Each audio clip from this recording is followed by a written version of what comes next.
Welcome, I'll be reacting to Outlander, Season 2, Episode 2. This is not a market substitute, support the original.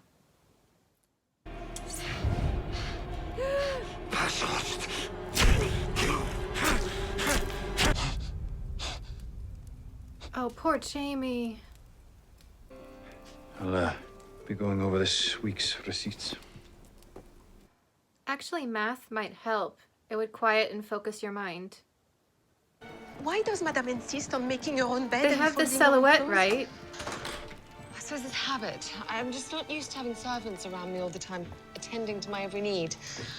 I will endeavor to be sloppier in my personal habits. Oh, Madame. Oh, that would make me so happy. Oh. I shall be gone an hour or two. That should give you plenty of time to strip and remake my bed to your satisfaction. Oh, Madame, you are too kind. Oh, what a sweetheart. You know, I know this is a really controversial opinion, but if I could choose any role in this era, would actually go for lady's maid, not for upper class, because I feel like they had the best of both worlds. And I already work 15-hour days, so I'm used to it. That wouldn't be a problem. So I always feel instantly for these ladies' maids because I'm like, yeah, I see that.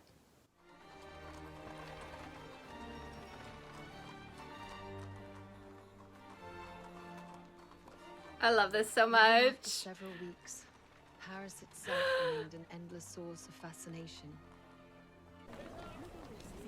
Ah, the apothecary. I was wondering what she was doing in this part of town. What a color scheme. Madame? Thyme in walnut oil, I believe, but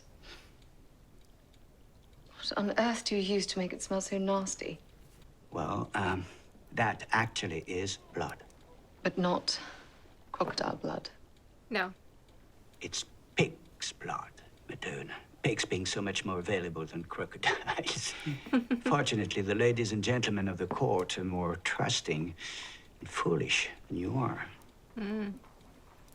I think these two are going to get along. You have a knowledge of herbs, haven't you? You're a professional, are you? Well, I suppose that would depend on what you mean by the term professional. I'm a healer. Your name wouldn't happen to be Claire Fraser, would it? Yes, it is. Comte Saint-Germain told me all about your part in the burning of his pox-afflicted vessel, Patagonie. You're friends with the Comte Saint-Germain. You may, if you like, call us rivals. A pleasant term for enemies, is it not? And since he's your enemy as well, you must, in point of fact, be my friend. Yes. Thank you. Jamie, what are you doing? You're a dead man, lad. Come on, Jamie. It's the only way it will get stronger. Nice. I think you've gathered an audience. Ou je vous l'arrache, la cuit.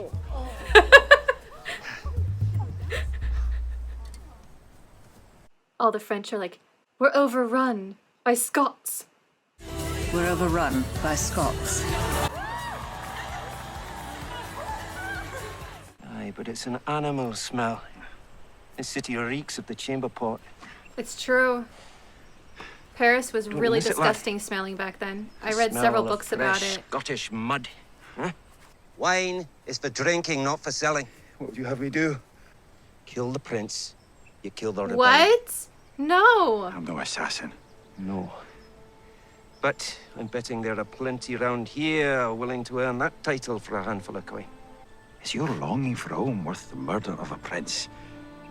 And the king? Nah.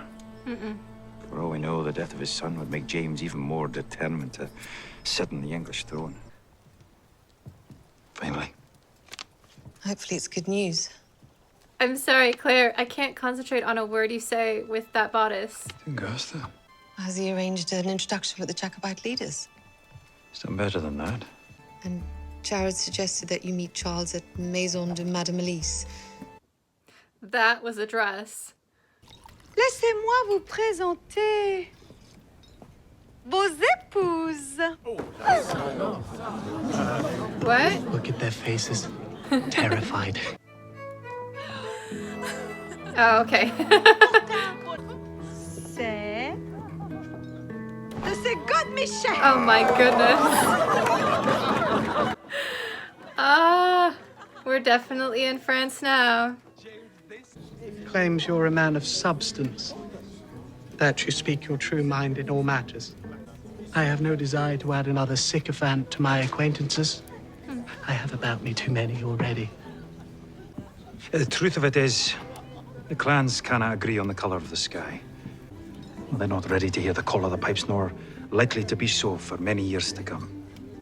Damnable defeatist talk is what it sounds like, and very peculiar coming from a supposed Jacobite.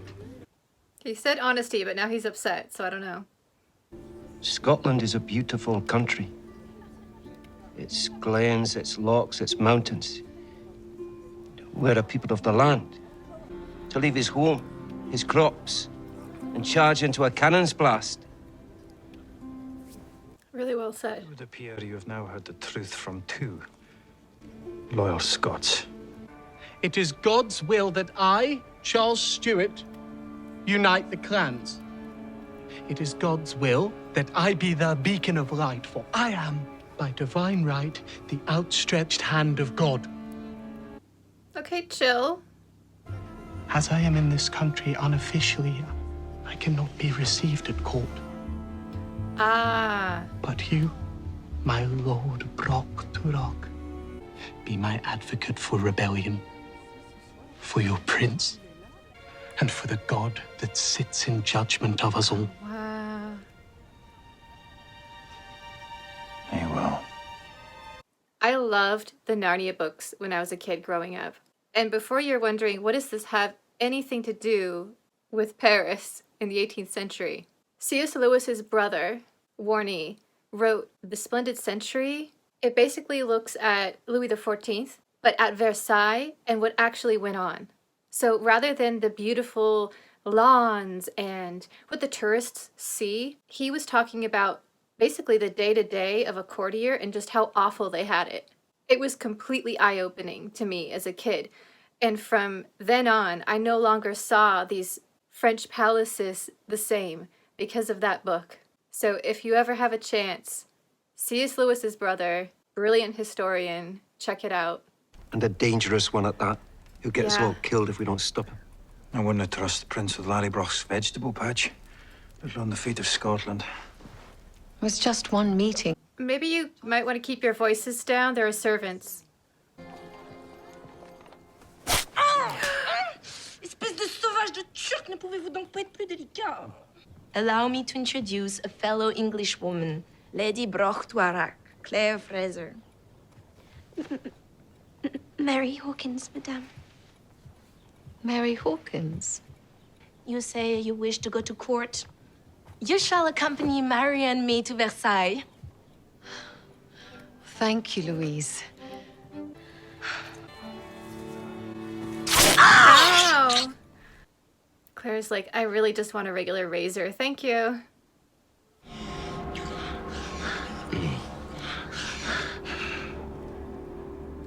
He's not ready yet. I see we're all ready to go. Marta, please try not to insult too many people tonight. Not accurate, but I don't care. That is absolutely gorgeous.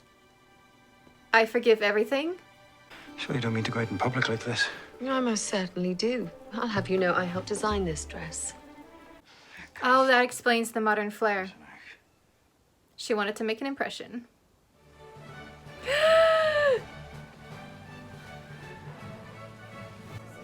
Oh.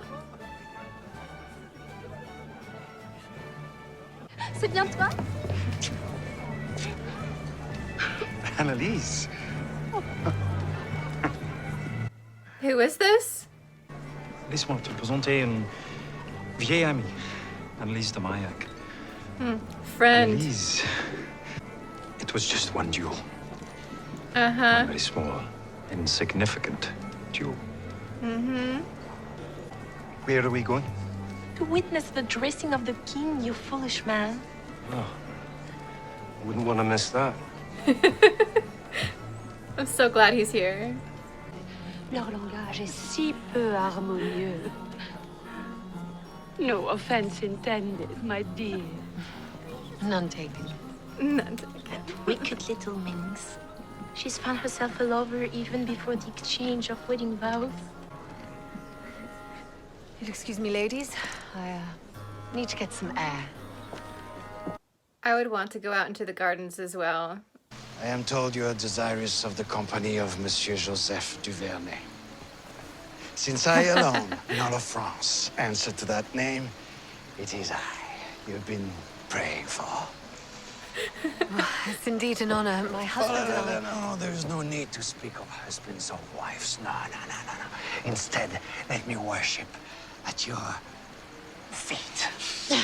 Monsieur, I think you are... No, Jimmy, don't! Well, that went well.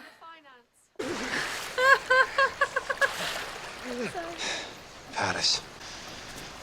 I told you that dress would bring us grief. Minister Duvernay, I'm happy to accept your gracious apology. As am I. Thank you both, most sincerely. What can I say? I've grown too fond of the king's ever-flowing champagne. Judas! Oh, You no. give your treachery. What's done is done. How true. What's past is past. I mean, I guess it's better to have him as a friend than an enemy, but I don't trust him at all. I don't think Claire does either. I see you're already cultivating important people in high places. I see time has done nothing to dull the sharpness of your tongue, madame. Your Grace, the fireworks are due to begin in a moment. But didn't I see you talking to Mary Hawkins earlier? You know her? Chanting girl. Claire Fraser. May I introduce my new secretary, Alexander Randall? Yes, the name is not a coincidence. Alex is the younger brother of Captain Jonathan Randall, Esquire. Mrs. Fraser and your brother are very well acquainted. Well, I will have to tell Jonathan that I've met you. You know, they do share a facial structure. That was good casting there. He's here? I Alive? don't understand. Your brother, he isn't dead? I certainly hope not. I received a letter from Scotland this morning that he posted only 2 weeks ago. Well, I mean, not all Randalls are bad. Maybe the younger brother is okay. What would happen when Jamie found out that Blackjack Randall was alive? Would his need for vengeance eclipse our resolve to prevent the uprising? Should I even tell him? Yes. He'll never trust you again if he finds out another way. It's very unsurprising that Blackjack Randall is alive because they didn't do anything about him. All he had was a door slammed on his face, as I recall. Can someone please just, on their way past, anyone? Just... It would have taken 2 seconds to just eliminate him, but they did not. Very disappointed. So far, they are completely surrounded by enemies, and they have only a couple of friends, both of whom are a bit frivolous. So I'm worried about Jamie and Claire in this situation. They're in a position where a few words to the right people and you're out. The court is extremely dangerous, and it runs on intrigue. I like that they had that throwaway line of her explaining why her gowns look a bit modern, that she had a hand in designing them because she's coming at it from the 1940s perspective and is able to merge it with the designers of that time period. There's different styles of historical show costuming. You have everything from strictly accurate perfection all the way to rain. I love that show. It's a guilty pleasure for me. But they're wearing prom dresses. They're very pretty prom dresses. But that's what they are. And I don't mind because everyone in the show is doing the same thing. They're not trying to be accurate. Same with Merlin, the BBC Robin Hood. They didn't attempt to be accurate, and so that's just the look of the show. Knight's Tale. There's there's another one that mixed in a lot of contemporary clothing. But so far, Outlander has really gone for a much more grounded, gritty realism in their costuming, and so a deviation from that is jarring. And while they did explain why that was happening, that's something I don't like about season 2 so far. It's very beautiful and opulent. I'm having a lot of fun watching it, but I miss the accuracy. It's now in the kind of typical historical drama level, which isn't bad, it's just not up to the Outlander standards that I'm used to. What I do appreciate is the change of location. Season 2 is definitely going to be taking place in France, it looks like, for the most part. And that's one of the wonderful things about the show, is the ability to just jump around and visit all these places, like Versailles. And with so many seasons, I imagine they'll go all over the world. I really appreciate most of all that Jamie is still struggling and that they're showing that. If he had magically gotten better for season 2, I would have been disappointed. He is still wrestling with it and he is not okay. That, I think, is my favorite part, that it really goes in depth to his character and his relationship with Claire. That has been very well done. And I'm getting the feeling that Blackjack Randall is going to be coming to Paris this season. Maybe Claire can poison him.